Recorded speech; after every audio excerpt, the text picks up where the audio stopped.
And most people don't realize that we have 10 trillion cells in our body. And I know that sounds like a lot, but the important point to consider is that we have 60 trillion bacteria in our intestine.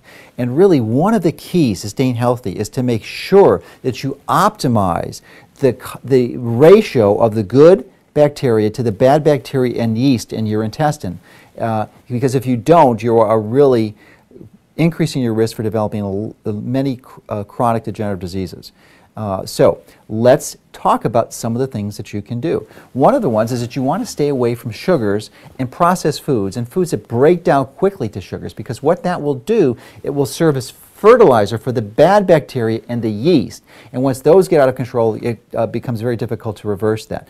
So conversely, you want to replace those sugars and highly processed foods with more vegetable fibers and water-soluble fibers, because those are fertilizer for the good bacteria, and that will help to optimize it. And the reason you want more good bacteria than bad is somewhat obvious. These good bacteria, actually, they're waste products. They produce waste products that are very important for our own nutrition. It's sort of a symbiotic relationship. They produce things like vitamin K2, which has an amazing influence on our health and bone density, and a variety of other elements that are really essential for optimizing our health.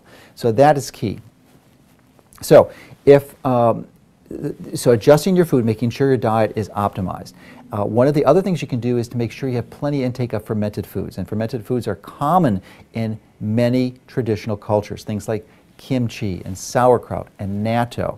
However, most of us are not going to be consuming these regularly, so many people rely on things like yogurt. And I want to tell you that commercial yogurts are something that you typically want to avoid for a number of reasons. So the primary one, of course, is that and this would also be true for kefir, but the primary one is that they're made from pasteurized milk. And if you know from reading my site, you really do want to avoid pasteurized milk for a wide variety of reasons. But additionally, they will put things like high fructose corn syrups and other sweeteners to make them more palatable. So yes, there may be some good bacteria in there, and many of them, they had good bacteria, but they're all dead. So there are no live cultures. So it is really providing questionable value at best if you're consuming a commercial yogurt or kefir. If you want to make them yourself, that's a whole different story. So that is an element that is really not going to be a useful strategy for most of you. So what is the other practical option? Well, the simple one, and the one that I recommend for myself, my family members, and all the patients I've seen, and we continue to see in our clinic, is a high-quality probiotic.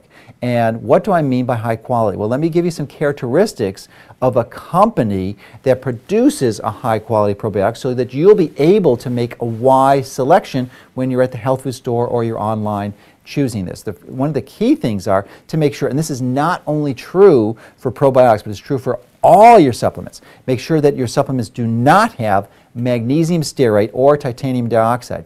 Magnesium stearate is a flow agent. It's used to help the materials go into the capsule of the tablet, but it has no benefit for you. In fact, it has a huge disadvantage because it will actually promote the growth of a biofilm in your intestine, and this biofilm forms a layer between the food and the supplementation you're taking and your intestine, and it actually limits absorption. So it'll cause lots of problems for you. So no magnesium stearate, no titanium dioxide. That is one key thing. The second is that you want to make sure that you have a high potency probiotic. Certainly most companies that produce products that are under 5 billion strains per dose are going to be relatively ineffective. So you want a high potency one. That is really going to be important.